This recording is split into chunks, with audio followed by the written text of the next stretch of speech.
I hope the connection is working. This is my first time Only one person right now, just wait. trying to do a live YouTube talk. The topic today is why consume whole food. So the first question is whole food as opposed to what? What I'm going to talk about today is why avoid food which is refined or highly processed. So by whole food, I'm not referring to whole food, animal food. I'm referring to plant-based food. So like eating corn on the cob is eating whole food. Also, eating corn soup is whole food. But eating corn flakes is not whole food. Corn flakes is processed food. Eating corn oil is not whole food. It is processed and refined food. And eating high fructose corn syrup, which is added to most of the sweet beverages and breakfast cereals, is not whole food. So the topic today is why I recommend that you consume only whole food, and that also plant-based whole food. So eating sugar would be refined food, but eating sugar cane is whole food. Next slide. Okay, I'm not.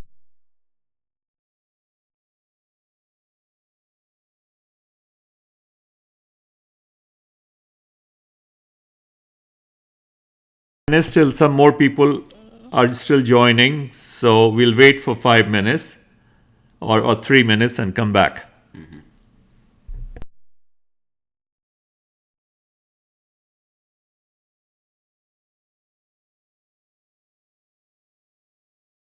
You can show me in the screen. Can I see? You're visible in the thing. Okay. All right. Done? Yeah. Okay. Just wait a little bit. And you could tell them to share the video right now. Okay. So those of you who have attended my other programs or my course are aware that I talk about 5 pillars of health. Of these 5 pillars of health, the most important pillar is food. And in food, we talk about consuming only plant-based whole food. So our discussion topic today relates to why plant-based whole food. I'll use a slide presentation as we go along. Now, whole food has a lot of fiber in it. So it has more volume and lower caloric density. Caloric density meaning in 100 grams of food, how many calories are there? If it is a refined food, there would obviously be more calories. When you make oil from corn, oil is refined food, and oil is very rich in calories. When you make sugar from sugar cane, sugar is refined food, sugar cane is whole food. And sugar is very calorie dense. So when you consume whole food, you get full faster with fewer calories. It's obvious. So this is a summary sheet to introduce the subject matter. So the first benefit is that whole food is not calorie dense and you achieve fullness with fewer calories. Also, whole food requires more chewing. So when you chew more, the food is staying in your mouth longer. If you are eating a sugar cane, a piece of what we call ganderi in Hindi, a piece of peeled sugar cane, it stays in your mouth, you chew it for maybe 5-10 seconds before you swallow the juice and spit out the fiber. So when food stays in our mouth longer, it leads to satiety and a satisfaction. So your body gets a signal and feels satiated sooner rather than later. If you eat maybe 100 grams of sugar cane, you will feel satiated and you will say, now give me something else. I have had enough sweet. However, if you're drinking sugar cane juice, you can have a 200 milliliter glass of juice, and especially if you have added lemon juice and ginger to it, you can finish that whole glass within a minute and still not feel totally satisfied and want to have some more. So when food stays in our mouth longer, we develop our body senses a sense which is that body feels satisfied and body says, okay, now give me something else. So these two factors alone cause you to consume less. If you and sugar versus sugar cane is one example. There can be many other examples. And so when you eat less in a meal, if you're going to eat instead of 1000 calories, only 800 calories or 700 calories and feel satisfied, because your stomach also fills up. So you get greater fullness and it helps prevent overeating. So this is of course a rather obvious benefit. But what it leads to is that you do not gain weight. And that's one advantage of eating whole food. Another factor is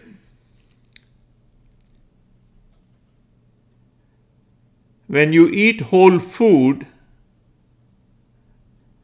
the food gets digested and absorbed slowly.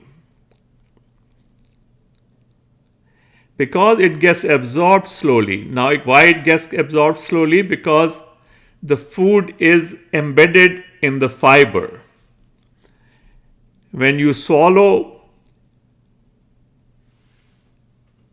corn as opposed to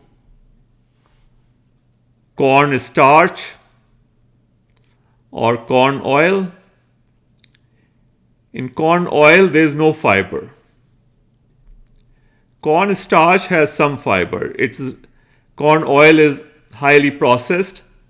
High fructose corn sugar is HFCS, is very highly processed. So if you're going to eat corn, you're going to feel full faster. If you're going to eat high fructose corn sugar, you can have 4 or 5 teaspoons of that sugar easily. In fact, there will be about a can of Coke has about 12 teaspoons of sugar in it, which is all coming from corn in the form of high fructose corn syrup. So when the food from mouth, it goes into your stomach. In the stomach, it stays longer. It needs to be digested. After it is digested with hydrochloric acid, it passes on into your small intestine. And in the small intestine, because all that sugar is still embedded in the fiber, it gets absorbed slowly. That is a critical item, that sugar, it is difficult to absorb the nutrients when they are embedded in fiber. We'll see details of it as I move further. So the absorption rate is slow, but the travel time, the travel is faster because the food is not sticking to the lining of a small intestine. There is fiber in it. If you have eaten porridge as opposed to eating maida ki kachori, in maida or tandoori naan or kulcha. In kulcha, you're using maida, which does not have fiber. And in porridge, you have whole grains, wheat, which has been cut into smaller pieces, but the fiber is there, both insoluble fiber and soluble fiber. So it moves through your intestines at a rapid pace, as we call it the motility, the speed of movement of food through intestine is faster. Our intestines are about 20 to 22 feet long, and the food has to travel this distance. If the food is whole food, it may travel that distance within an hour or hour and a half and reach the colon. If food is refined, like white flour as opposed to porridge, it travels slowly because it sticks to the lining, to the walls of intestine. Now, when food reaches the beginning of colon,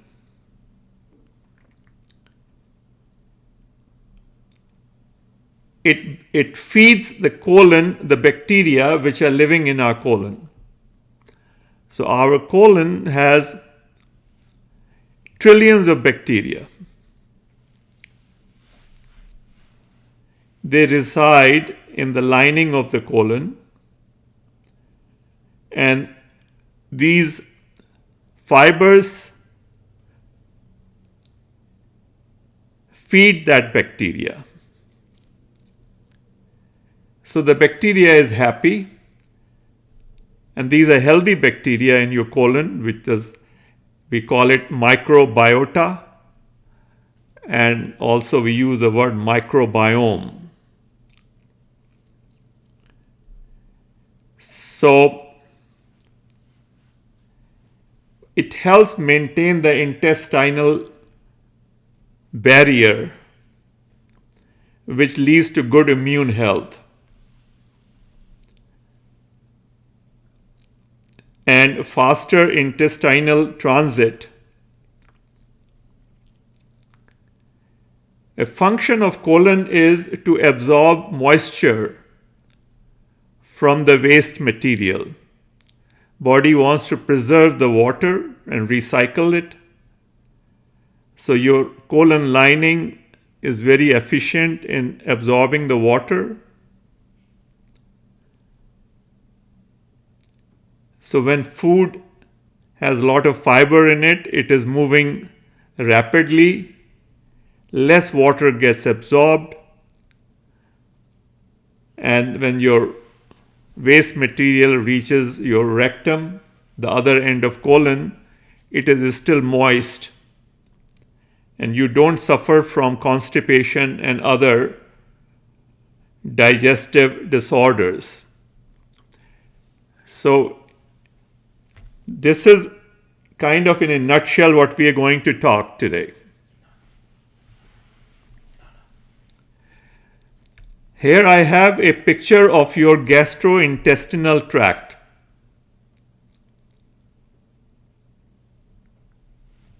Okay, so we're going to take a short 3-minute break and come back to it. Please share the video to other people. Ask them to share the link. Okay.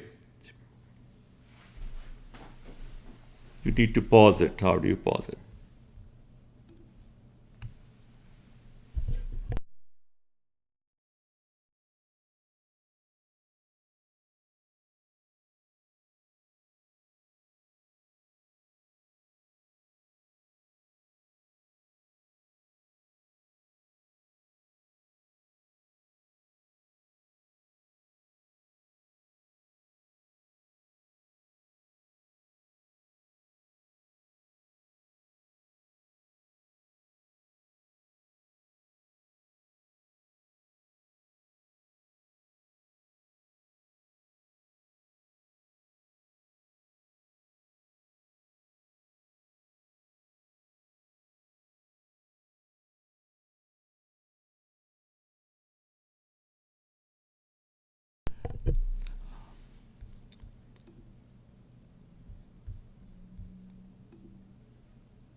Okay, we are back again. So please share this link with others. The main discussion is starting now, and whatever you need to do. This is going to be about an hour talk, and then we will also take questions. And you can post your questions. I have Kiran helping me out. Kiran is my grandson, and he is the one who had been making my slides. He is 15 years old, and he has helped me in preparing this YouTube video talk. So he wanted to ask me to ask you to share this. I don't know how you do that. I am not very technically savvy. So I will avoid more interruptions. Okay. So here you see in this diagram, I'm sure you can see it, that you put some food in your mouth, you chew it, and then when you swallow it, it goes through your esophagus tube into your stomach. How long you chew your food is a function of the food itself. Your body knows when the food has been chewed sufficiently and it has become liquefied, and body gives a signal to your mouth to swallow it. Some of the foods that you swallow quite rapidly, a good example would be papaya. If you're eating papaya, a ripe papaya, you will notice that you chew it maybe 3 or 4 times and it melts in your mouth and a signal goes to your throat that swallow it. The food that requires maximum chewing is coconut. If you are eating fresh coconut, you take a piece of coconut and you chew it, and you will chew it and chew it. And if you sometimes do count, you will find that you will chew it more than 32 times. And still, body wants to chew it even more. So these are like two extremes. On one extreme is the ripe papaya that you would only chew for 3 or 4 times, and after the fourth chew, the signal goes, they swallow it. On the other extreme is fresh coconut that you would chew more than 32 times. So when we are chewing food, the body gets a signal, body feels satisfied, satiated, and your total consumption of food in terms of calories, not in terms of volume, in terms of calories is less. Whatever food you're eating, you could be eating dal, chawal, roti, sabji, sandwich, whatever you are eating, okay. How much you will eat will be a function of when your body gives a signal that you have had enough, that you have reached satiation point. If you take a glass of water, maybe half a glass, and you put 2-3 spoons of sugar into it let us say you take about 200 ml glass of water, and you mix 2 teaspoons of sugar in it, and you taste it, you will feel that its sweetness is just right. And when you drink that water, you will feel satiated after drinking maybe half a glass of water, 100 ml. Now, if you mix in this water more sugar, you will find it is too sweet. If instead of adding two spoons of sugar, you add, let's say, 5 teaspoons of sugar, it will be too sweet and you won't be able to drink it. However, if you add lemon juice to it, or squeeze fresh lemon, and you put half a lemon into it, you will find that it is tasty again and you can drink it. Because that sourness in the lemon juice reduces the sense of sweetness in that water. So this is called food science. So these days when they make these beverages, there are these expert PhDs in psychology who know how to circumvent your satiation mechanism. That's how they put in a can of Coca-Cola 12 or 16, depending on the size, teaspoons of sugar, which otherwise would be unthinkable. So by adding a little bit of bitterness to it and other taste to it, they are able to mask the taste of sugar, and it gives you a high when you consume a Coke or any other soft drink. It gives you a high because the sugar has entered your body, but it does not stay in your mouth long, you swallow it quickly. Whereas if you are eating cabbage, a Chinese cabbage, which is the curly one, 1 pound cabbage has only 70 calories. And it will take you, if you're eating that cabbage as raw, as a salad or cooked, eating about 1 pound of cabbage, which is 70 calories, will probably take you 10, 12 minutes or longer, because you will develop a sense of satiation. Anyway, so we move to now through esophagus, the food goes to stomach. In a stomach, your stomach lining releases hydrochloric acid, and your stomach muscles move, blending hydrochloric acid to the food you have consumed, which helps digest that cabbage or sugar cane or coconut, whatever you have eaten. Food will stay in your stomach for extended period of time, maybe an hour or 2 or 3, depending upon the food. Once body feels it is digested, it releases it and it goes to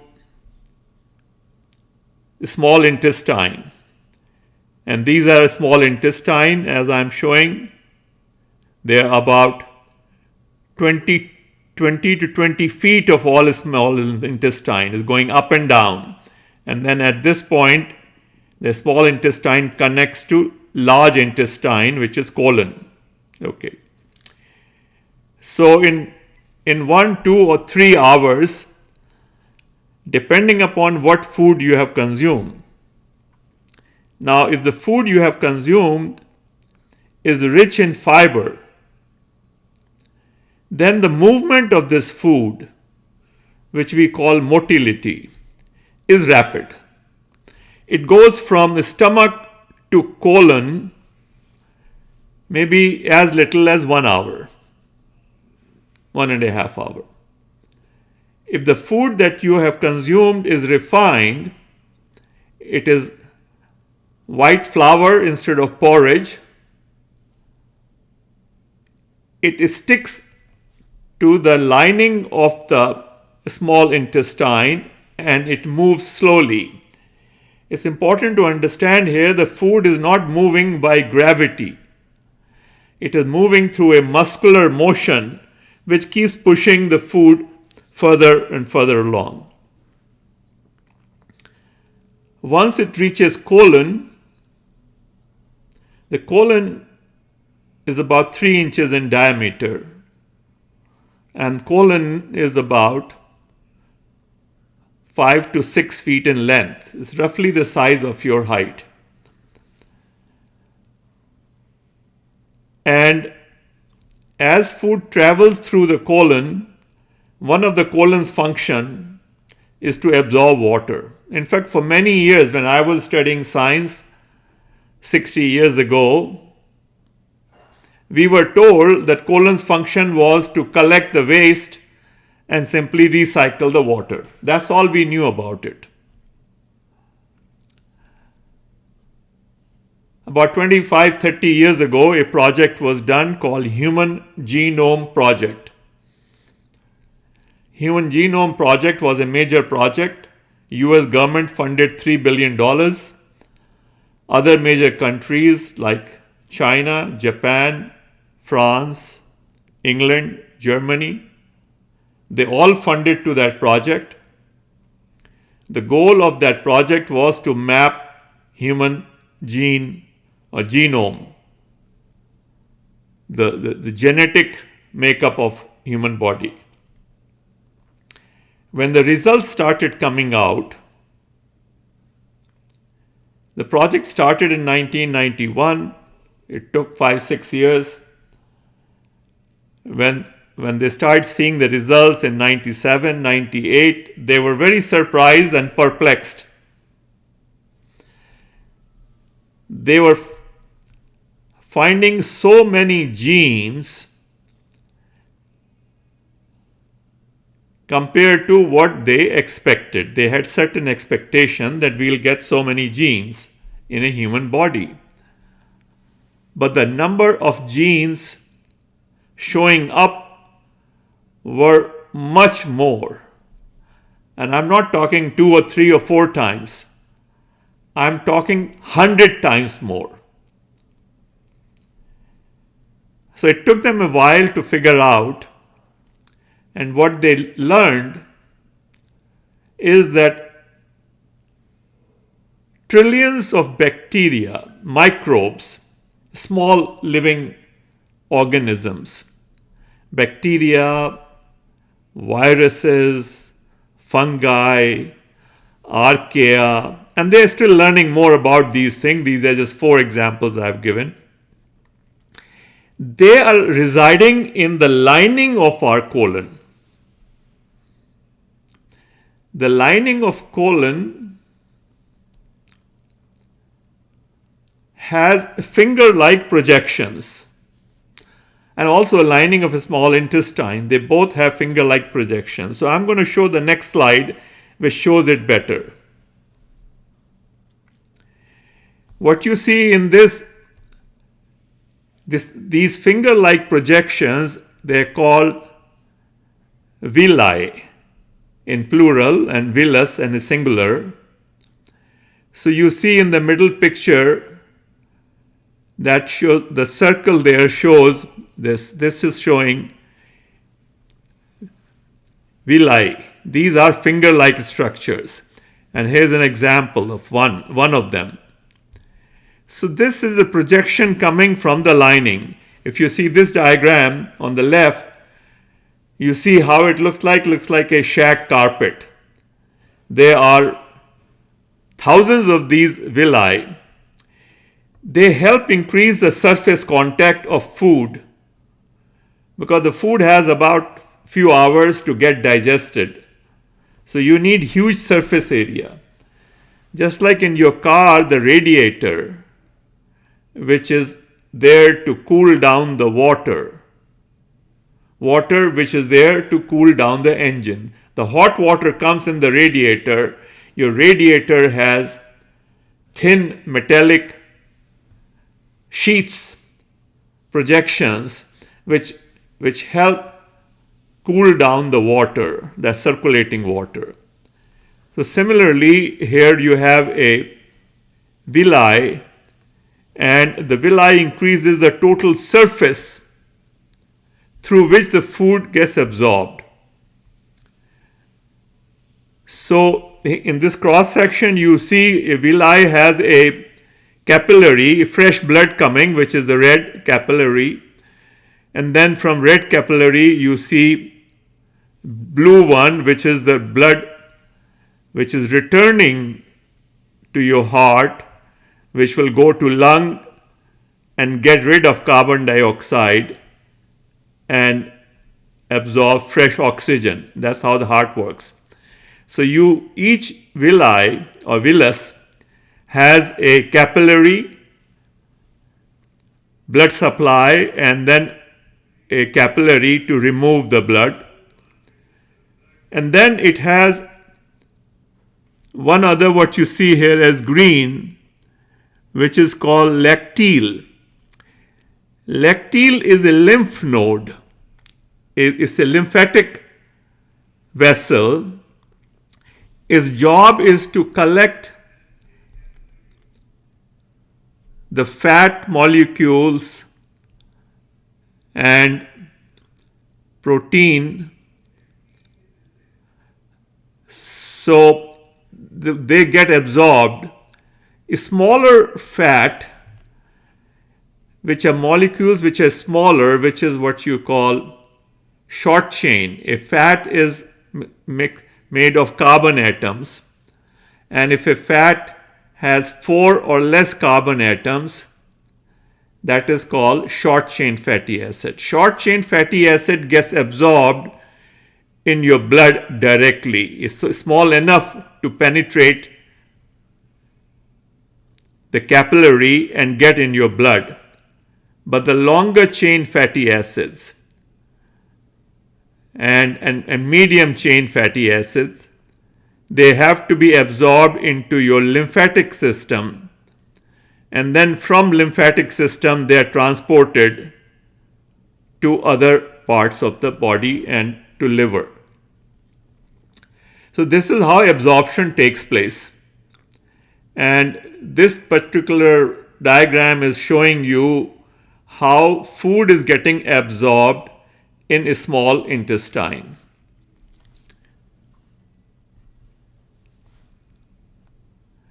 Here is a detail of large intestine that we call colon. In colon also there are similar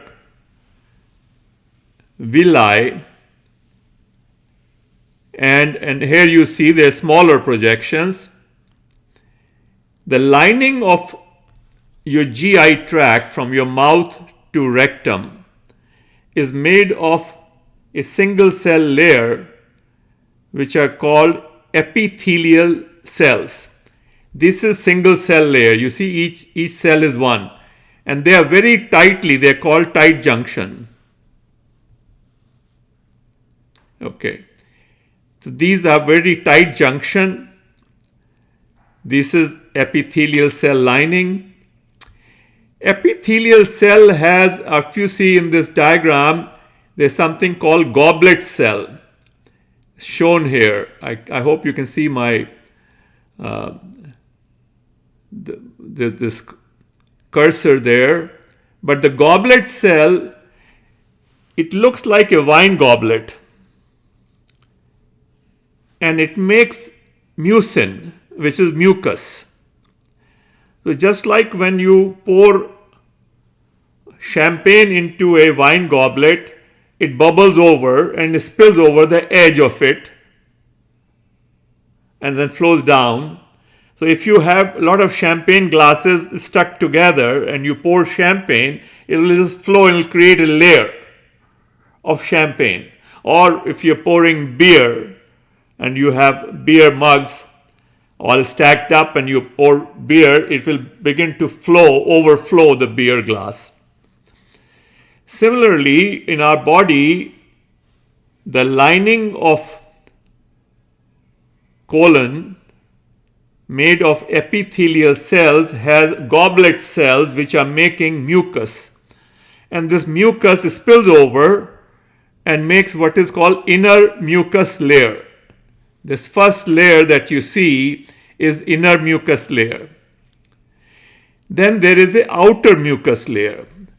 Now all the bacteria that we have, some 70 trillion bacteria living in our colon lining, lives in the outer mucus layer.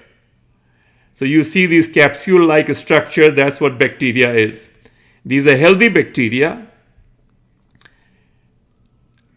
and they're living in outer mucus cell. So let's talk for a moment as to what do these bacteria do. These bacteria are our worker bees. They do a lot of work for human body. It is believed, and we learned about it only 30 years ago, 28 years ago, during Human Genome Project, when they realized that there is too many genes are showing up in our analysis. They realized that these genes are showing up because they don't belong to human body. They belong to bacteria and other microbes who reside in the lining of our colon. Some also reside in the lining of our small intestine as well, but bulk of them reside in our colon lining. And they are our workers. They make, it is estimated by some estimates, they say that they make about half the nutrients our body needs. Like these bacteria make vitamin B12.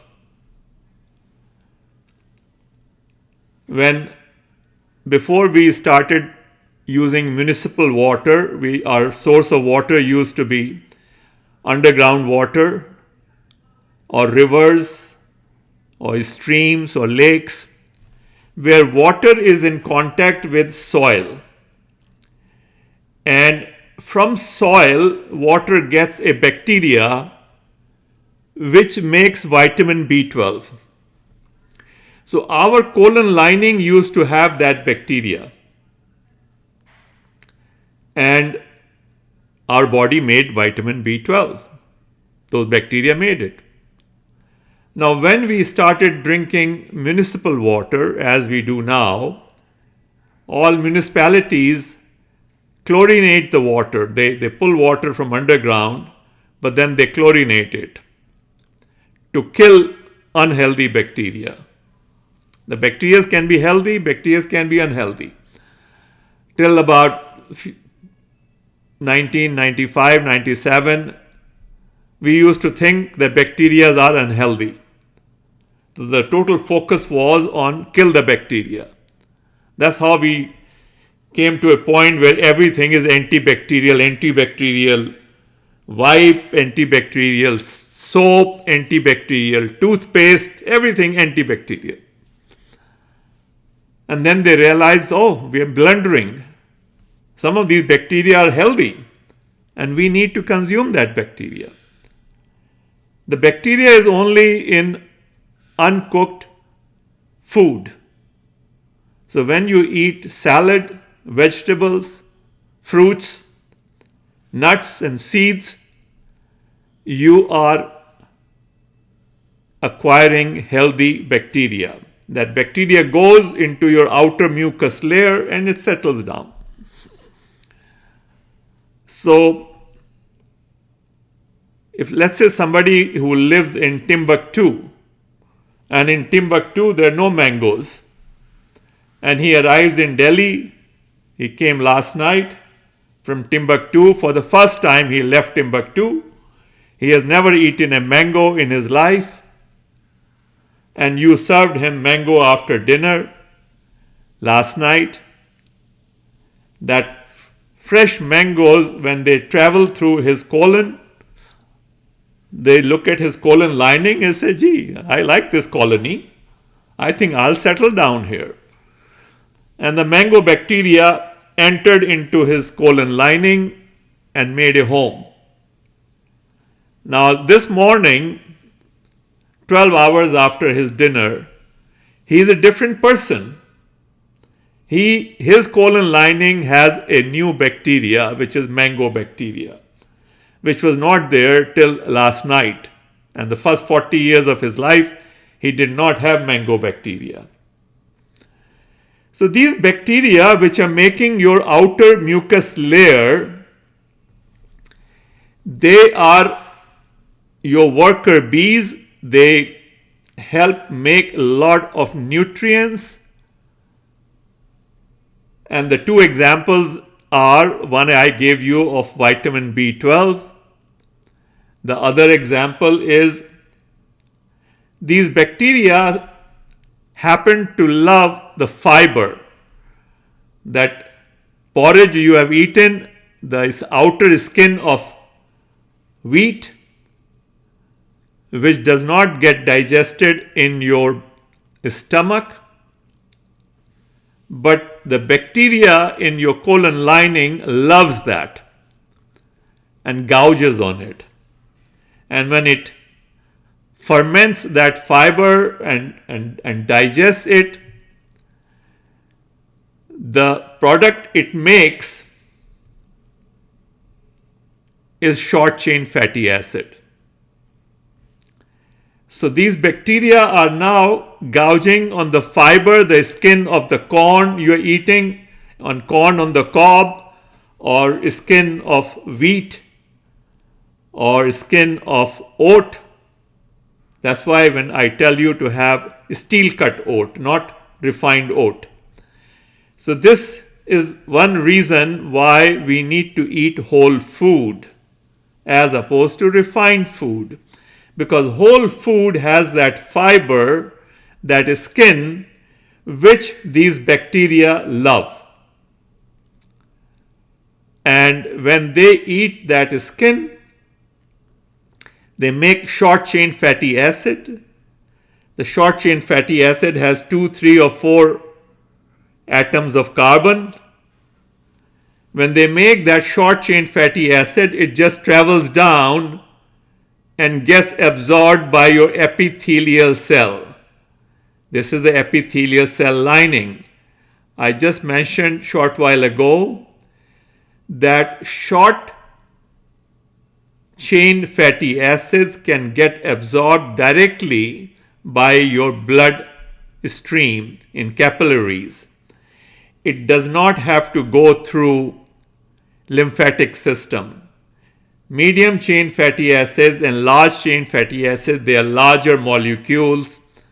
They have to be absorbed through your lymphatic system and then transported. So this cell lining, it becomes stronger because it is getting nutrient, a short chain fatty acid. So this is one reason you need to make sure that the bacteria living in your colon lining are happy. Now, when I was giving this talk 2 years ago at a town called Peoria, Illinois. Peoria, Illinois is where Caterpillar company used to be. And in fact, they were the largest employer in whole of Peoria. Peoria was about 2 hours away from Chicago. Now, when you are a company like Caterpillar, you need a lot of suppliers. A Caterpillar company specializes in making huge vehicles. In fact, their largest truck that they make, the wheel size is 14 feet. So if it has 8 wheels, every wheel is 14 feet. You can imagine how large that truck would be. Now, Caterpillar wants to focus on doing big things, making big machines. They don't want to make nuts and bolts and nails and screws. They don't want to make the leather seat. They don't want to make the glass or windshield of their truck. They buy these. They buy these from other vendors. So within Peoria, there were thousands of suppliers to Caterpillar. The Caterpillar says, I don't want to make the screws. Let somebody else make the screw. Let somebody else make nut. Let somebody else make the leather seats to sit on. Let Corning make the glass. Why do I have to make everything? I'm just going to focus on making these huge cranes. The cranes which make Suez Canal or Panama Canal. Okay. So their focus is on making huge Caterpillar cranes and trucks. And then they have thousands of vendors supplying them other things. So in this example, we are the Caterpillar, our body. Our body is Caterpillar. And our body says that I don't want to make vitamin B12 and short chain fatty acids and this and that, hundreds of things. The many nutrients we have not even yet discovered. I don't want to waste my time making these things. Why can't I have some subcontractors, some people who are supplying them? So these bacteria are your worker bees. They are your subcontractors. They're there, living there. Their job is to make the things that your body needs. Their job is to make vitamin B12. Okay. Their job is to make short chain fatty acids and many other vitamins and other nutrients. Now, for Caterpillar to succeed, it is important that their subcontractors are also healthy. Suppose Caterpillar is negotiating a contract as to how much price should I pay for a nut, and they bring it down, and that's the nut costs the company 10 cents to make it, and they would like to sell it for 12 cents so that they can make 2-cent profit. But if Caterpillar negotiates very hard and says, no, I'll only give you 10.5 cents, that company is not going to succeed. Within 6 months, it will collapse. It'll go under. So it is responsibility of caterpillar to make sure that they make these subcontractors generate some income so they can survive.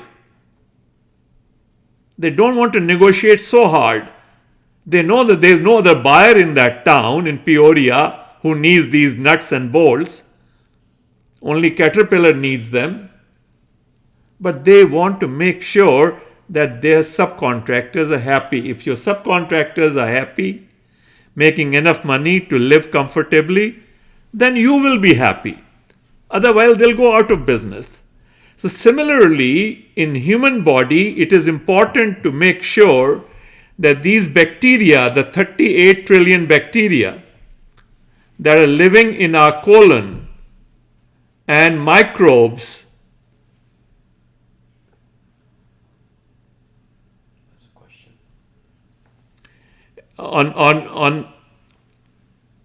So it becomes a burden on you to make sure that you are eating some fiber. Now what happens is, if you are eating food which does not have fiber, your breakfast included maida ki kachori or donuts made out of white flour, and you had for your breakfast a glass of apple juice, and the maida kachori was fried in peanut oil. Let's take that case. So you consume 700 calories of 3 foods: apple, peanuts, and wheat. And there's no fiber. The wheat you have consumed is maida, no fiber is there. The apple that you have consumed is apple juice, very little fiber, all skin has been removed. There might be some soluble fiber in the juice, but very little. And you have consumed peanuts in the form of peanut oil. When that food travels through your intestine, it is moving slowly. As a result, and it is all refined, so it gets absorbed very quickly. By the time it reaches your colon, there's no calories left, no fiber. All these bacteria that have been waiting overnight after dinner, you had dinner last night at 6 o'clock, it's been about 12 hours, 14 hours, they are waiting, the food will come. You had breakfast at 10 o'clock, and the food reached the colon at 1 o'clock in the afternoon. When it reaches there, the bacteria says, Sara khud kha liya? You didn't leave anything for us. There's no food left, there's no calories left. So this is what happens when we eat refined food day after day, week after week. These bacteria starve. When these bacteria starve, these bacteria that you see in the outer mucus layer, when they starve, what happens? They start consuming this mucus. Mucus is also protein and water. It's made from protein and water. So they start eating the mucus in the outer mucus layer. Once they finish, over time, then this layer becomes very thin. Bacteria begin to die. Then they start eating the inner mucus layer also. And eventually it happens that they reach the surface of epithelial cell. These are epithelial cells. So the food which was traveling in the lumen, it comes in contact with epithelial cell lining of your mucus. See? And it squeezes out the outer mucus layer and the inner mucus layer. We call this a breach. This is called leaky gut. Your gut is now leaking. The food, this is the food, this food has intact protein. It may have, if you had a yogurt lassi, and that yogurt came from cow's milk is likely to have some traces of protein from cow's body. So I'll take two examples. The cow's milk has some beta cells from cow's thyroid gland. Okay? Those beta cells were traveling and they leaked through this leaky gut into your blood, and in your blood some cow's thyroid beta cells have entered. Now this is your defense mechanism. This is about 70% of your immunity immune cells lie in the lining of your colon. When a cow's thyroid beta cell enters the blood in your epithelial lining, your body says, attack, I have been attacked. This is not my protein. It looks as if this is foreign protein. It was not supposed to enter the blood. That protein should have gone to your liver. Your liver would have split it up into amino acids and would have put amino acids. Your blood is supposed to have amino acids. It's not supposed to have foreign protein. But because of the leaky gut, that cow's thyroid beta cell protein has entered. And when that happens, your body's immune mechanism, what does it do? It creates antibodies. It creates antibodies to kill this thyroid beta cell that came from the cow. So your body makes antibodies that goes and kills that thyroid beta cell. Now that blood with those antibodies is circulating throughout your body and into your thyroid gland as well.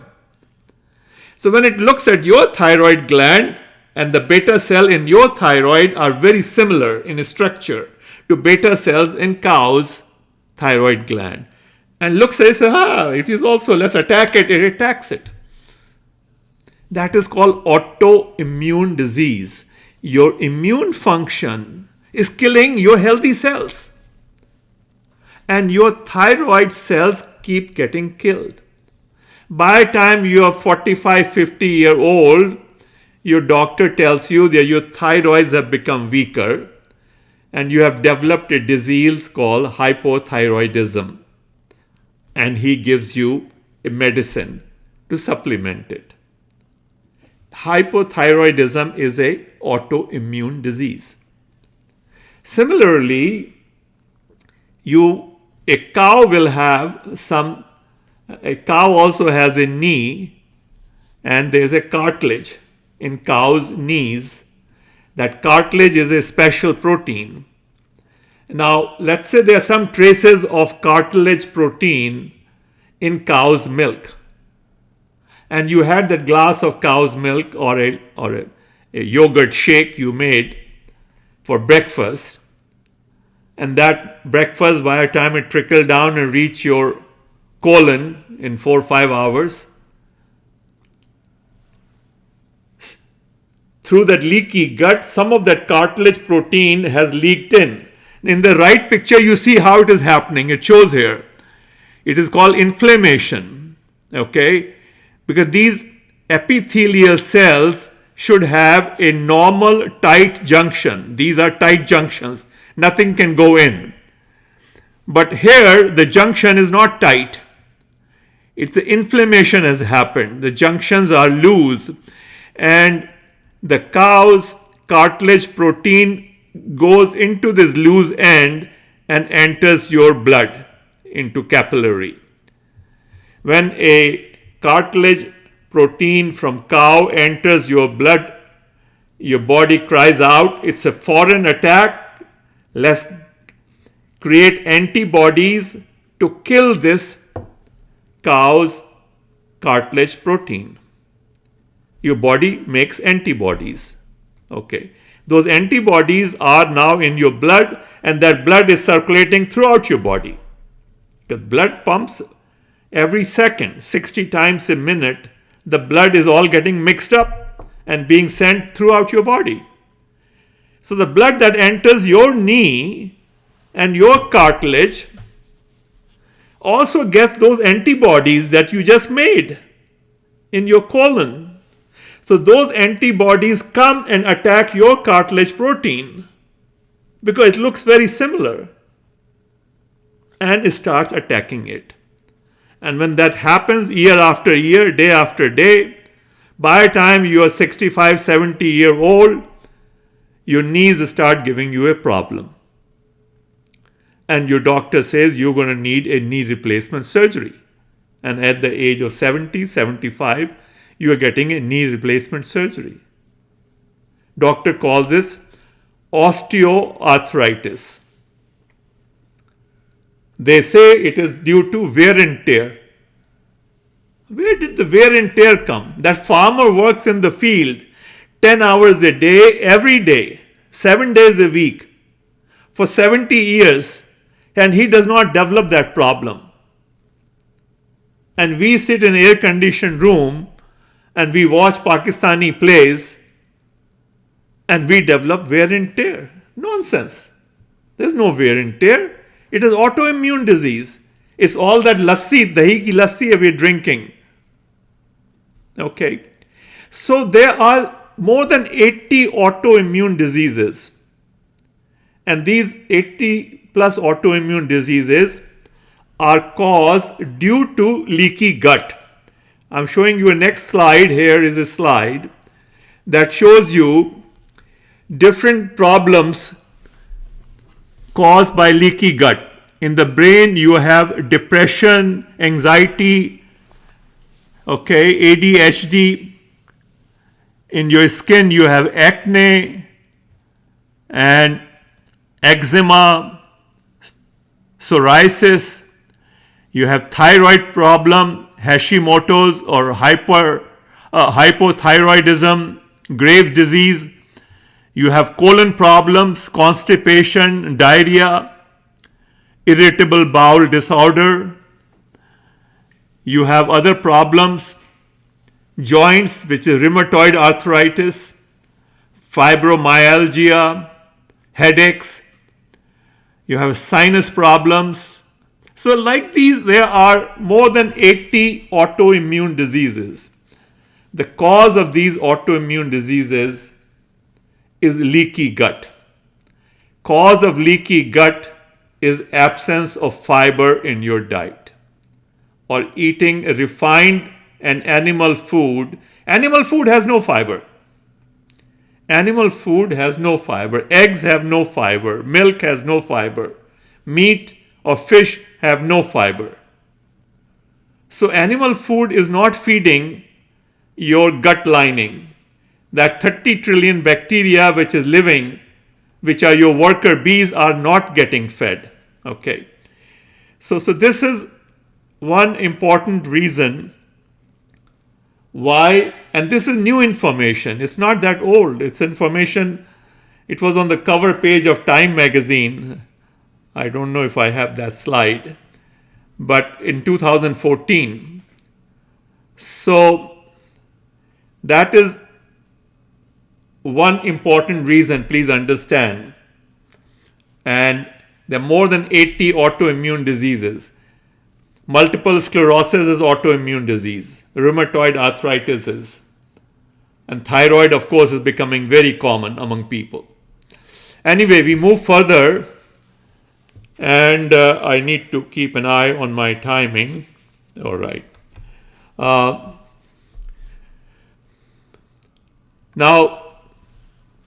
another benefit of eating whole food, plant-based whole food, PBW stands for plant-based whole food, is it keeps you full longer. When you eat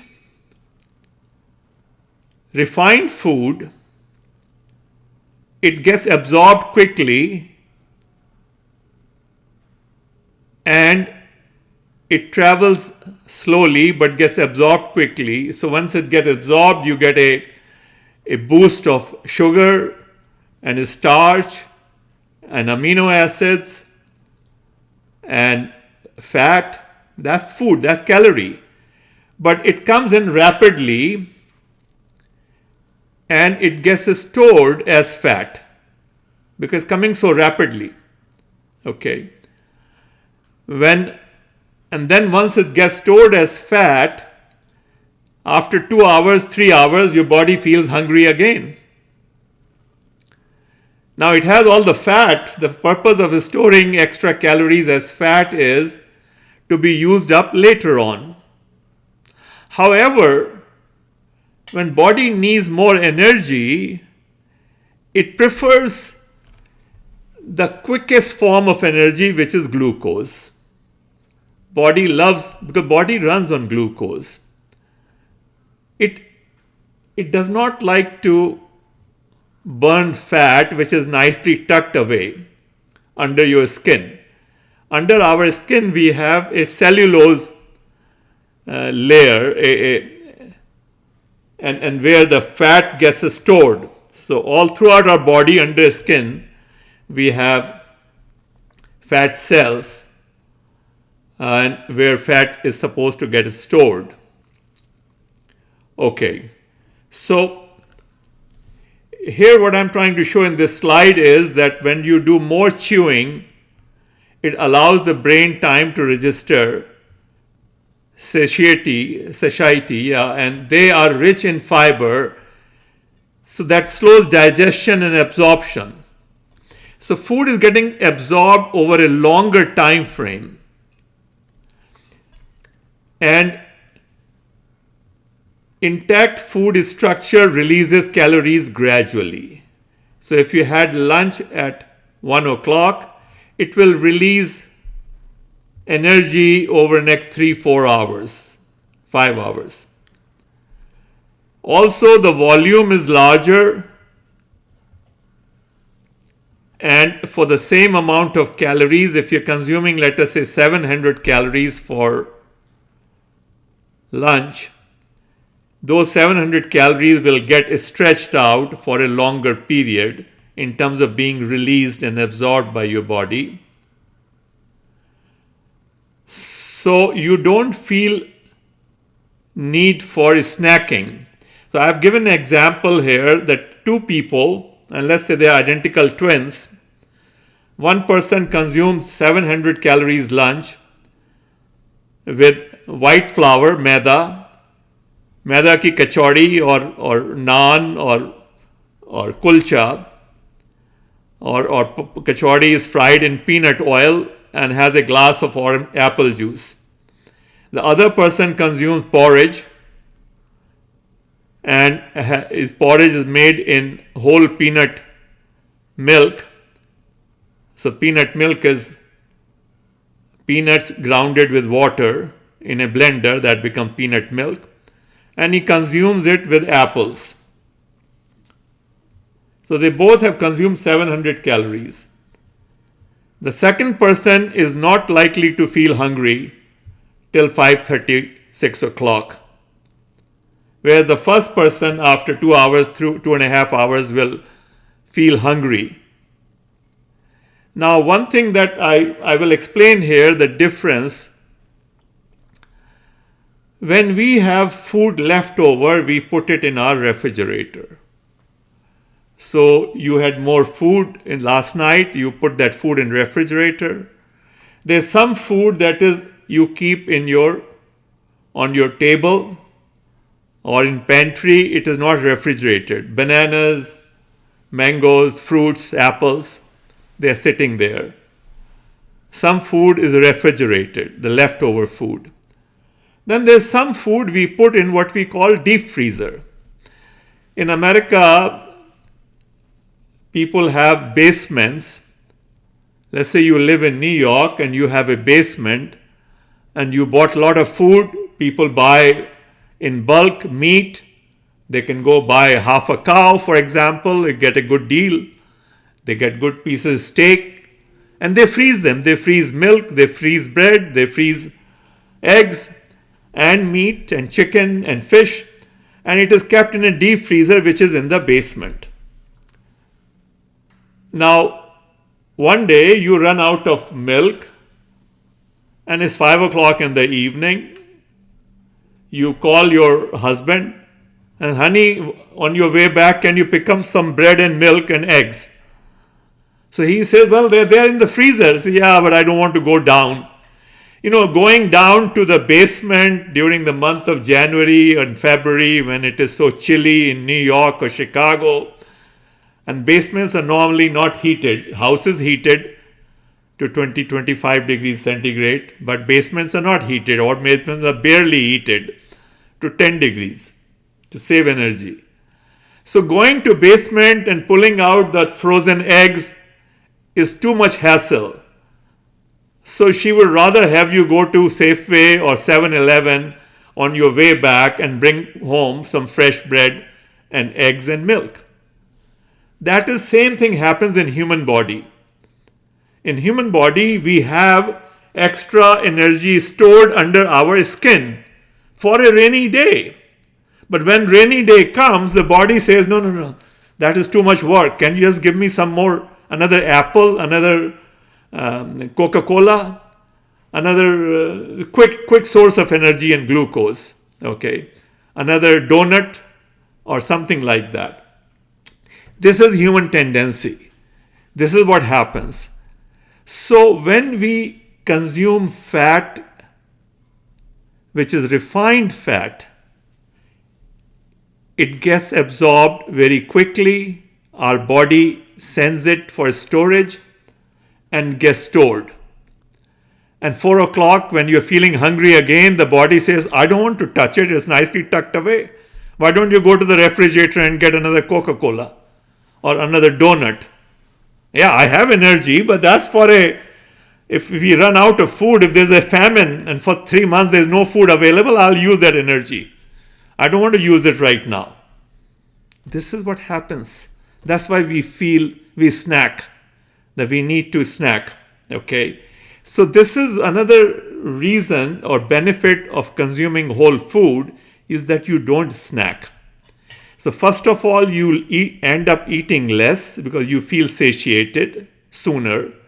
Secondly, you don't do snacking in between meals. So these two together lead to you not gaining weight. You lose weight. If you're overweight, you will lose weight. That's why when people go on my program, plant-based whole food, without wanting to lose weight, excess weight people lose weight. Okay, let's move further.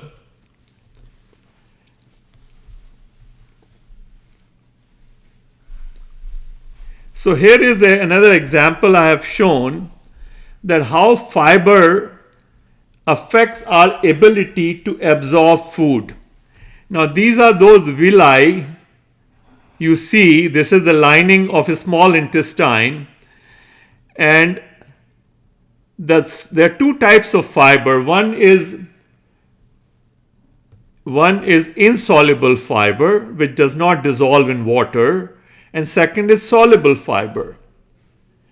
When you eat apple, the skin of apple is insoluble fiber. It's cellulose. Insoluble fiber makes a matrix-like structure, like a fishnet. Okay, a matrix-like structure with openings. Now, soluble fiber is the flesh of the apple, and soluble fiber combined with water makes a jello-like structure. And this jello-like structure fills these openings, these voids in the fishnet.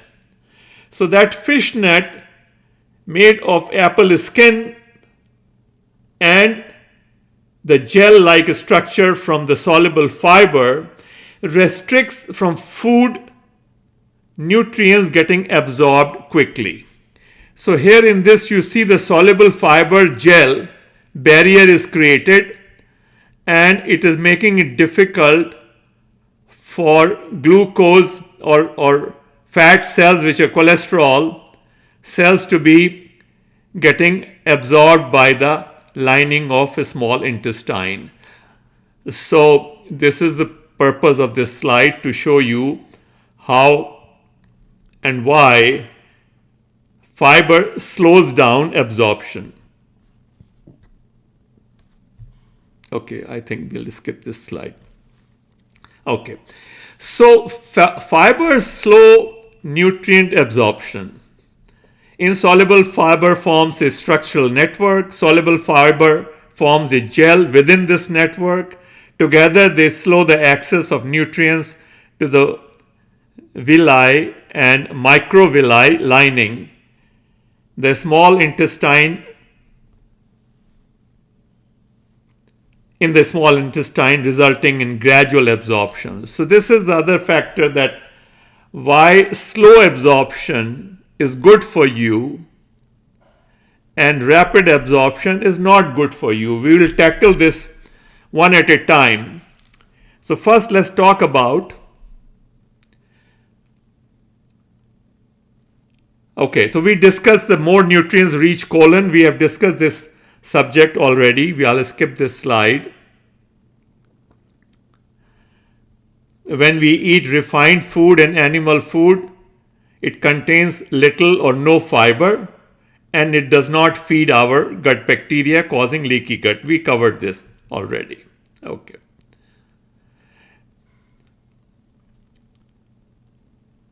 So the conclusion is the slow intestinal transit damages gut health. And so one thing that we talked about is that the water is getting absorbed. So when you have food which does not have fiber, which is moving slowly through your colon, when it is moving slowly, then it is getting drier because the colon's function is to absorb the moisture and recycle it.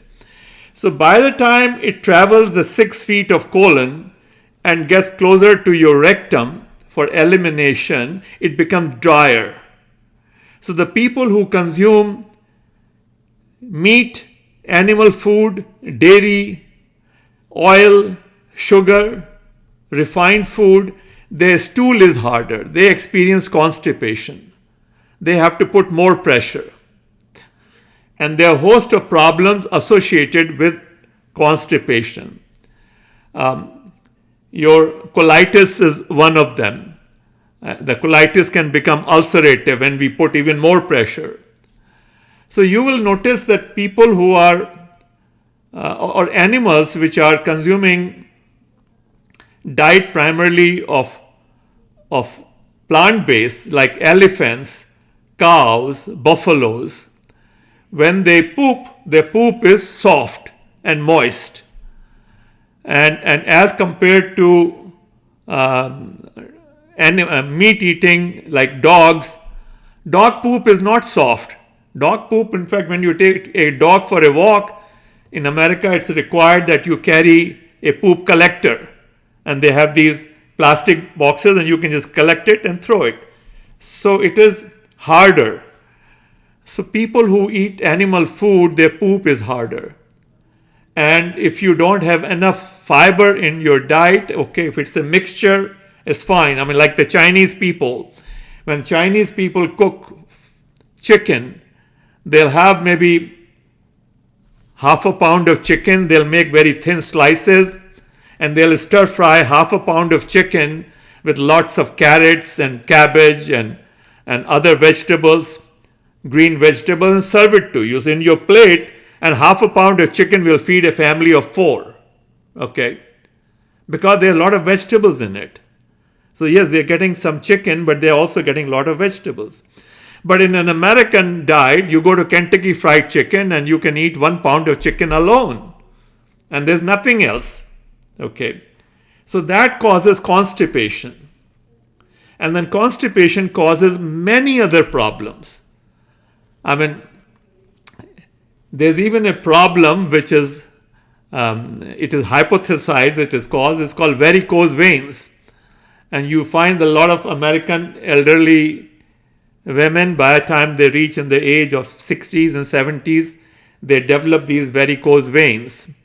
When they're sunbathing in their swimsuit, you can see on their legs.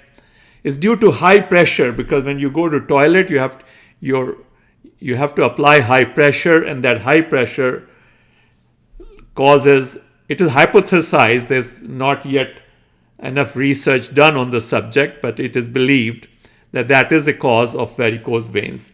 There are other constipative issues, but ulcerative colitis is a good example.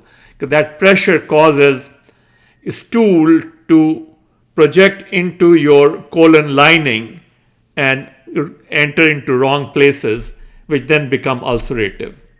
All right. So this is another types of health issues which develop when we eat food which is devoid of fiber. Now we'll talk about what happens when the food gets absorbed quickly. Okay. So the food has three macronutrients. One is carbohydrates, which are starch and sugar. Second is fat. And third is protein. So I will tackle these separately. Let's first talk about consequences of rapid sugar absorption. Some of you who have attended my course, I give a free course beginning first of each month. We have two courses. One is basic course and one is advanced course. And in that course, we teach how to eat healthy and why many diseases are caused. I play a tape by Lucy. Lucy show used to be popular in America 50 years ago, a comedy show, and in one of the shows, Lucy and her friend are working in a chocolate factory. And they're working on a belt conveyor where their job is to wrap a wax paper around each chocolate and then let it go to the shipping department where they put 12 in a box and make boxes. So when the belt conveyor is moving slowly, they are able to pick up the chocolate, wrap it and put it down. Then pick up the chocolate, wrap it, put it down. When the belt conveyor speed increases, now they are not able to do it. So they'll end up eating some chocolates, putting some chocolate in her blouse and putting some chocolates in her cap because they're moving so fast.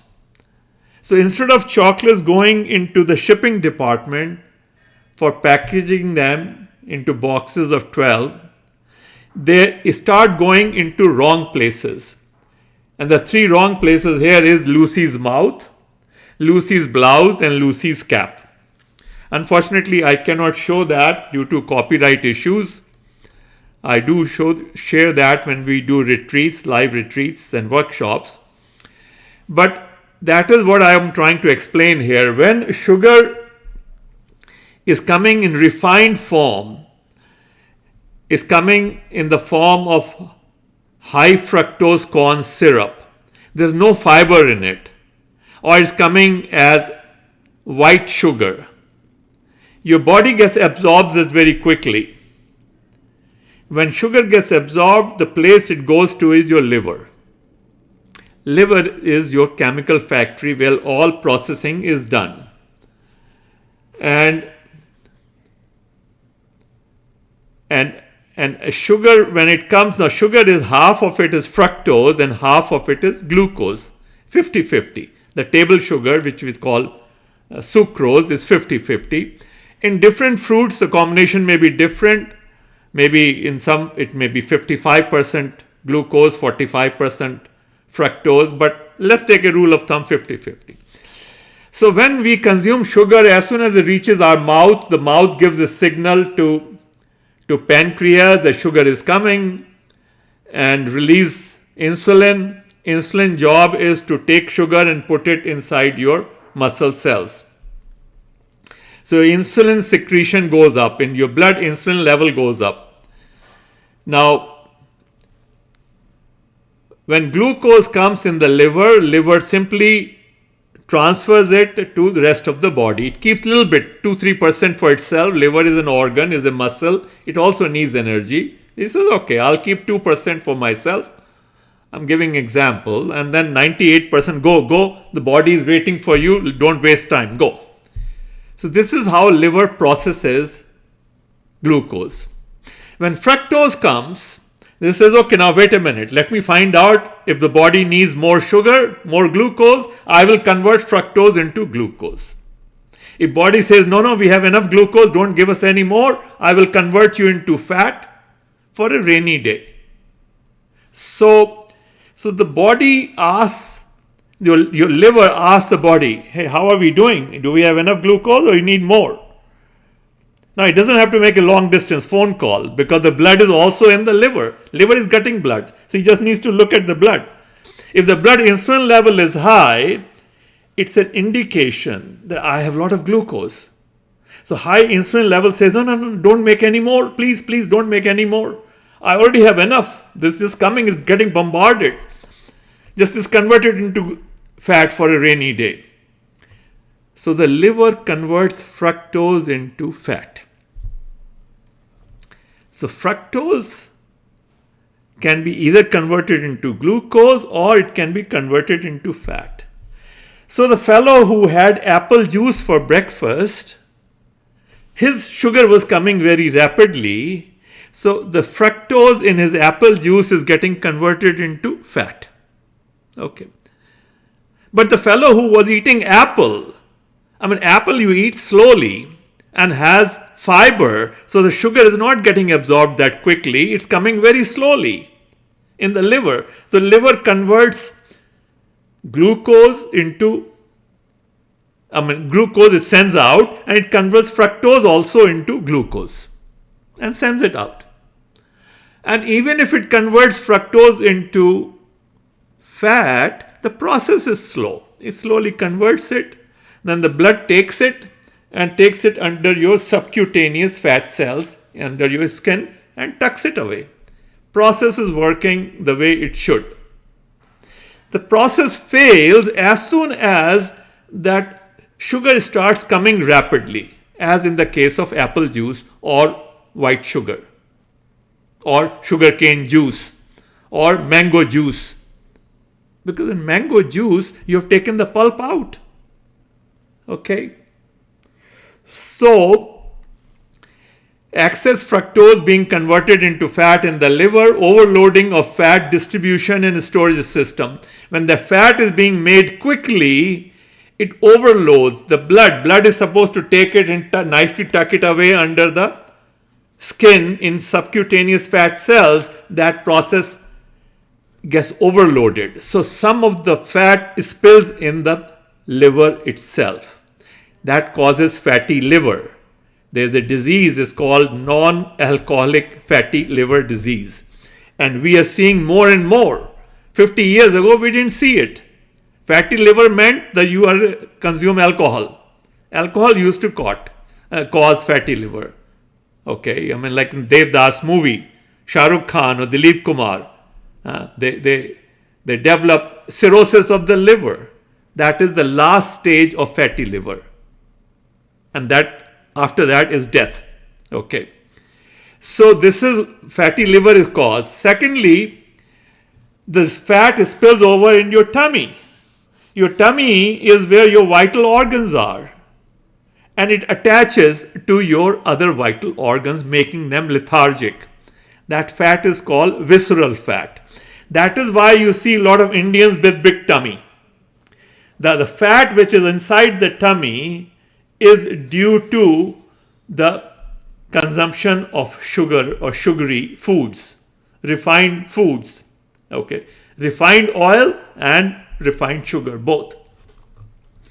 Because if it was caused by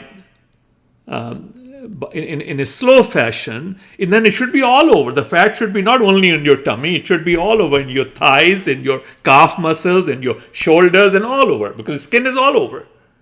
So that's a different fat. But when the fat is here, that is visceral fat, in your tummy fat. Third is, it goes in between muscle cells. If these are two muscle cells, every muscle cell has tiny openings. They're called receptors for insulin receptors. These tiny openings are insulin receptors. We are supposed to accept the insulin, and that insulin receptor gets blocked by tiny fat droplets and causes insulin resistance. Now insulin is not able to do its job well, and that causes diabetes. Diabetes is nothing but insulin resistance. That's your type 2 diabetes. So see, the simple process of consuming apple juice instead of apple is causing these three problems. Among the two brothers, if there's is one brother, let's say the twins got separated, and the one brother landed up in Kashmir eating fatty animal food in a family which does not eat healthy, and then the other person landed up in Kerala or in Chennai, okay, where they're eating idli. Idli is all combination, is food rich in fiber. Dosa, all these foods are rich in fiber. They're the whole grain, okay. And you find that one develops big tummy and problems of diabetes and others, fatty liver, diabetes, the other does not. They're both identical twins. They just got separated in young age. So this is what happens to rapid sugar absorption. Now let's talk about consequences of rapid fat absorption. Now if you had one person eats avocado oil and other person eats avocado. Now avocado has fiber in it. Or one person eats peanut oil and the other person eats peanuts. The person who has eaten peanuts, the fat was embedded in the fiber of peanut. It did not get absorbed quickly, it got absorbed over 3 hours. The who had peanut oil, the fat got absorbed in just 20 minutes or half an hour. When fat gets absorbed in 20 minutes, that fat went to liver. The liver said, okay, go, I'm sending you, you need to go and get settled in the subcutaneous cells. It is sending it in the blood. Your blood fat liver or triglyceride level has gone high, and it is high for a long time, for 2-3 hours, because it's waiting for its turn to get deposited under your skin in subcutaneous fat cell. So the one who had eaten peanuts, he doesn't have any problem. The fat comes in the blood goes, gets deposited. Okay. But the one who had peanut oil, the fat has to remain in the blood for a longer period before its turn comes to get deposited. Now, during that time, it is circulating in your blood. When it is circulating in your blood, it is causing problem, inflammation in the lining, which is made of endothelial cells. And some of the cholesterol is getting in between your lining, endothelial lining, and the smooth muscle lining. It penetrates it and settles down there. This process is called atherosclerosis. Atherosclerosis begins from the age of 1, as soon as the child is put on the table and served eggs and milk, which has these refined fats which do not have any fiber, okay, the atherosclerosis begins. When there was a Vietnam War, the soldiers were, they did autopsy on 18-year-old young soldiers, and they found that their blood vessels were 40-50% clogged already by the age of 18. This is what happens when you're consuming animal food predominantly with very little fiber in your diet.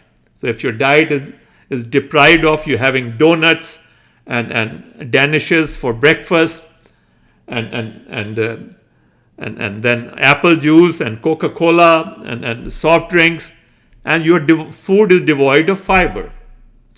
So when fat enters bloodstream rapidly, blood triglycerides rise sharply after meal. Excess circulating fat can impair insulin action. That's another thing that happens. And it promotes inflammation and endothelial dysfunction. Endothelial cells are what are lining. Endothelial cells are supposed to release nitric oxide gas. That nitric oxide gas makes the blood flow very smoothly, like a Teflon. But when you do not release nitric oxide gas, when your lining is covered with plaque, then this becomes like a Velcro. The blood has to, and that's why blood pressure goes up. It has to go. So that is whole food sources of fat like nuts, seeds, olives, avocados. They release fat much more slowly because the fat remains enclosed within intact plant cells. So this is what is causing your heart problems are caused, your brain problems is stroke. All these major problems happen because you're consuming fat which is devoid of fiber, which could be refined oils or animal fat. Animal fat does not have any fiber. Third, we go to consequences of rapid protein absorption. Now, protein, if you're eating beans, there's protein in beans, there's protein in dal, there's protein in spinach, there's protein in avocados, and every plant food has protein. But that protein is embedded in fiber.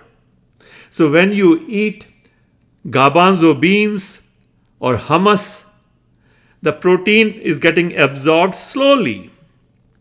If you consume, let us say, 40 grams of protein in your lunch, that 40 grams of protein are going to get absorbed over a period of 2-3 hours. But if you had an egg, and that egg, or you had a cheese, or milk, or steak or chicken, or if you're having shrimp is 89% protein. It's mostly protein. Okay. So that protein has no fiber. It gets very absorbed. It gets, as soon as it enters, leaves your stomach and gets into a small intestine, it gets absorbed. And this intestine is 20 feet long. Before it has reached feet number 6 or 7, it is already absorbed. So your liver is bombarded with amino acids now. So what happens?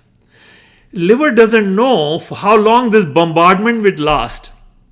When it is raining heavily, one day you get up at 10 o'clock and say the rain is heavily, you don't know how long heavy rain will last. It's raining 2 inches an hour, 1 hour has gone by, 2 hours have gone by, you don't know. Okay. Similarly, when protein is coming very rapidly, the liver says, I don't know how long this will happen. I have had enough. Let me convert it. Now, your body has no place to store protein. Your body has places where it can store extra calories in the form of sugar. You can store 2000 calories, 1500 calories in muscles themselves, and 500 calories as glycogen in your liver. Your body can store fat, unlimited amount, under your skin, subcutaneous fat cells, which is the right place. But your body cannot store protein. There's no organ in our body to store extra protein. So what does liver do? Liver removes the nitrogen. It's called deaminization. It removes the nitrogen from the protein. That nitrogen combines with hydrogen to make NH3 ammonia. Okay? And then the rest is fat. Fat, it knows what to do. It sends it, okay, go tuck away under the skin. Okay? If it's too rapidly, again, all the problems associated with fat that I discussed in previous slide apply here also. But here there's another problem. The liver has to work hard to get that nitrogen out of protein. Deaminization.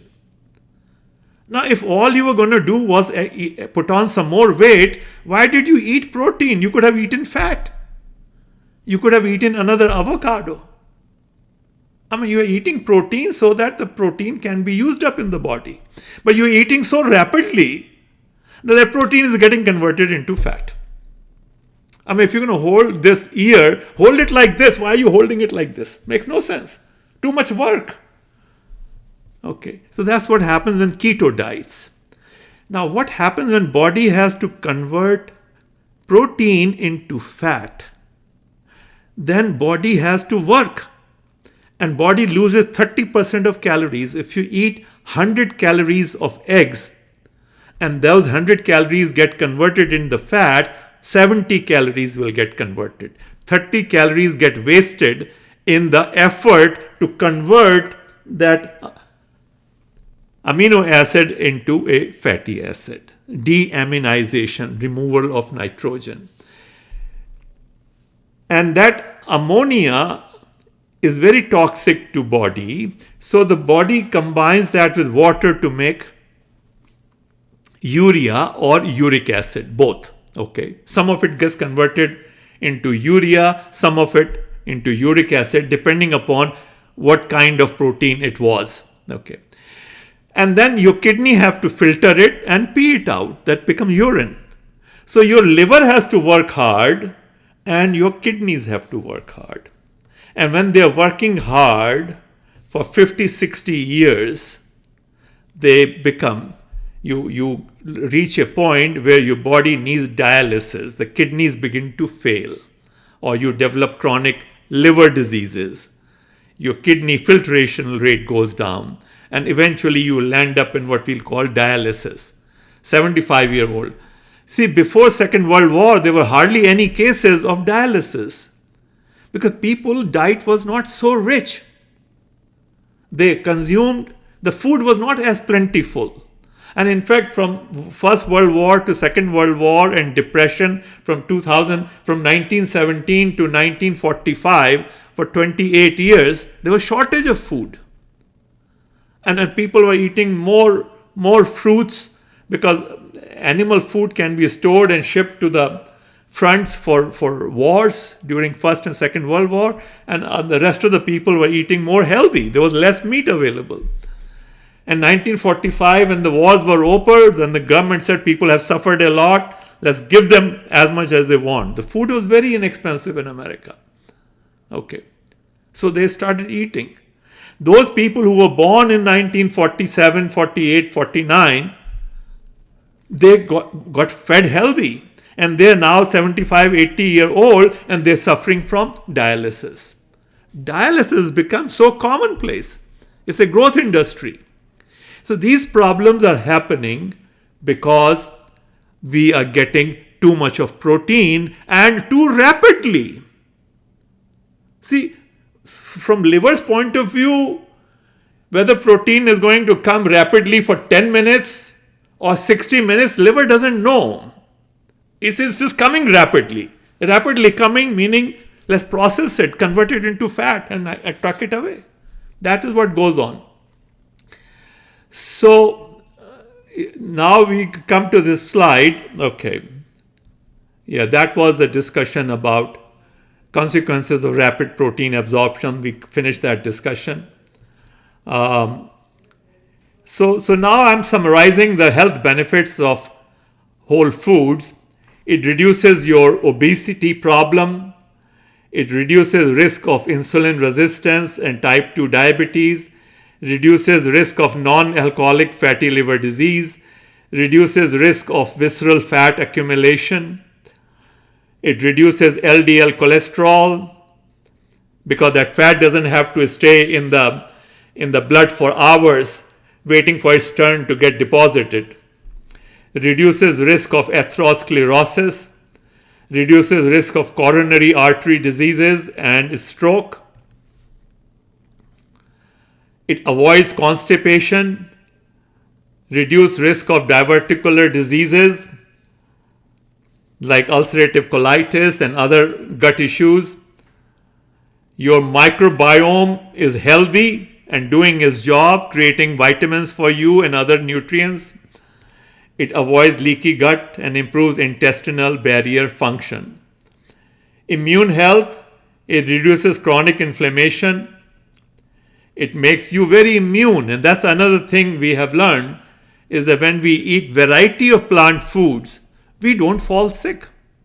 A project was done called American Gut Project, and they showed in that project the people who were consuming more than 30 variety of plant foods every week Okay, they don't fall sick, very rarely fall sick. And the people who are eating less than 10 varieties of plant foods, they keep falling sick. Anytime there's an infection in a room anybody has, they'll catch it. So it helps lower the risk of some autoimmune diseases, and more research is being done in that area. And kidney and liver, I just talked about it. Plant-based whole food diets reduce metabolic stress and may help protect long-term kidney and liver health. So here's an example I like to give that what we, the educated people, like to eat in a day. Our morning is tea with milk, sugar, and some biscuits or rusk. 9 o'clock breakfast with aloo paratha with curd, or poha, or upma, or sweet lassi, or lemonade, or tea. Lunch with dal, sabji, raita, roti, rice, and some mithai. Evening snack, samosa, tea or coffee or sharbat. Those who like to have some alcohol, they'd have at 8 o'clock some snack with alcohol with chips and namkeen, fried cashews, and some matti. And then they eat dinner late in India. And Indians, even in US.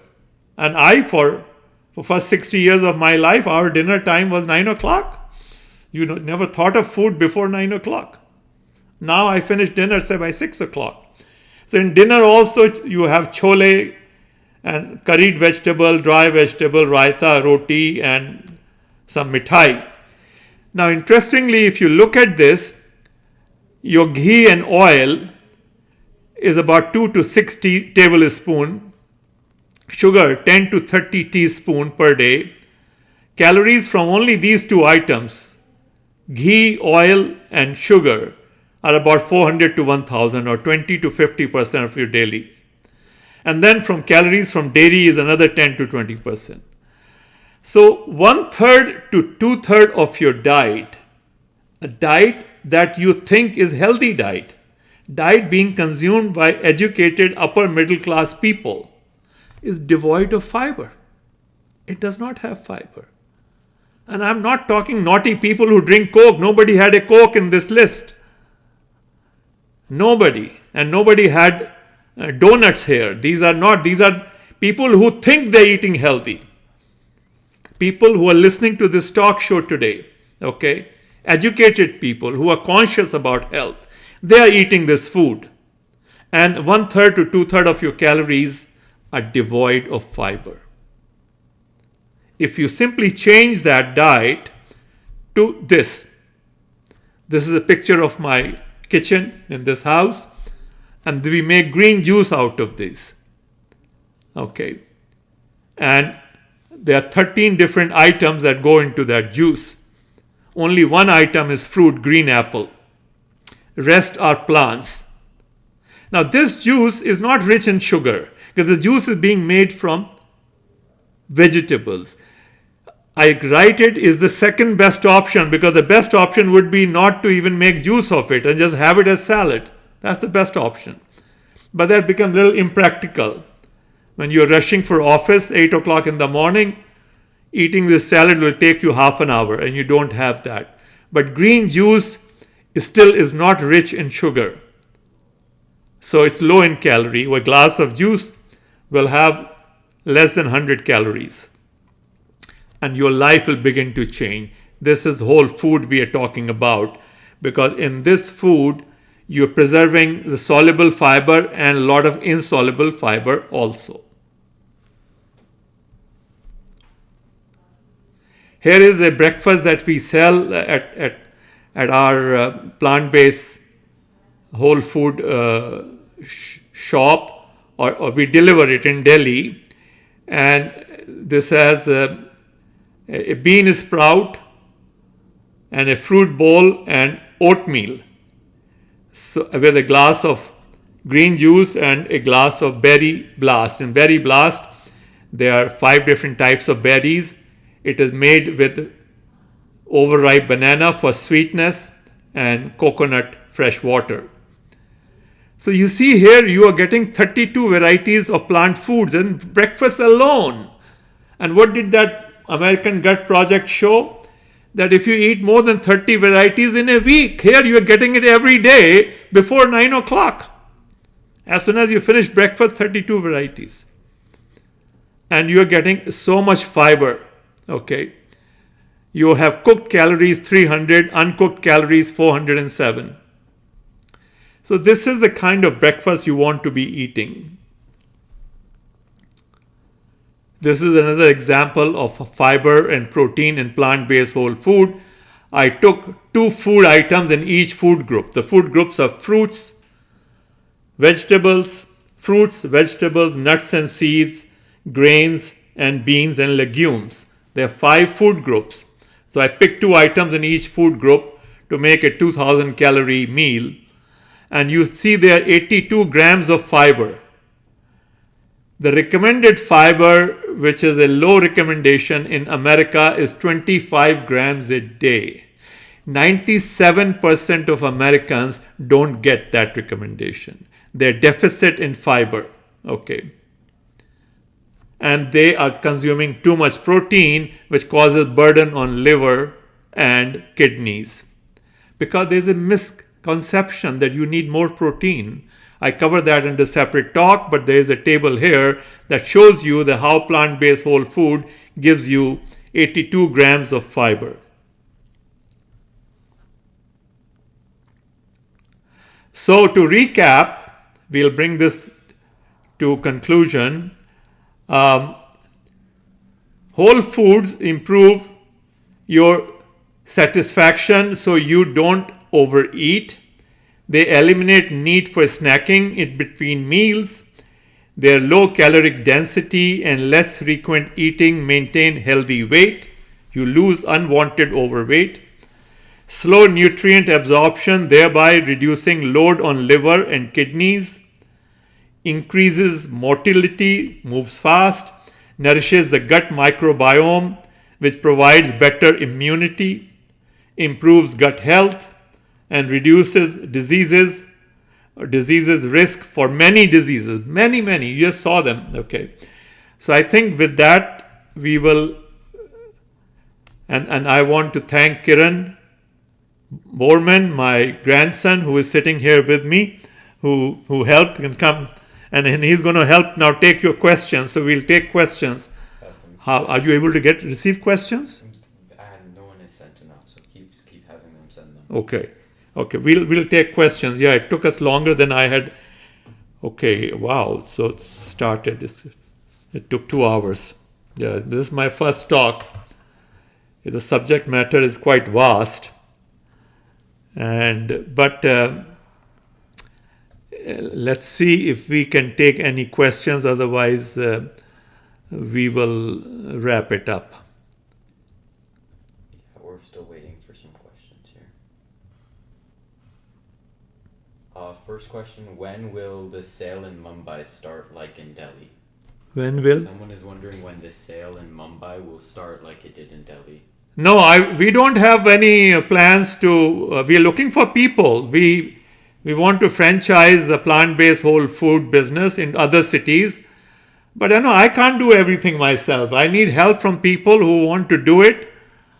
And I'm a one-man organization here, sitting here, and my grandson is helping me. So I'm so sorry we can't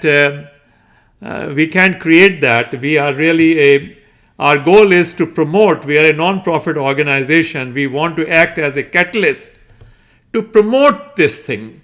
We can't do everything. And if somebody in Bombay wants to manufacture these products, they can write to me or reach out to others. Okay, we have 2 questions. If you go to the next slides, there's 2 more questions. Go to the next slide. There's 2 more questions. Yeah, is there a way to put questions on my? Okay, all right. Okay, here. One more. Here, we gotta refresh it. Okay, here. Why is there persistent weakness in body? Can it be because of taking? I have no idea. Yeah. I don't have persistent weakness, so I don't know. I mean, Try this one. yeah. I have absolutely no idea.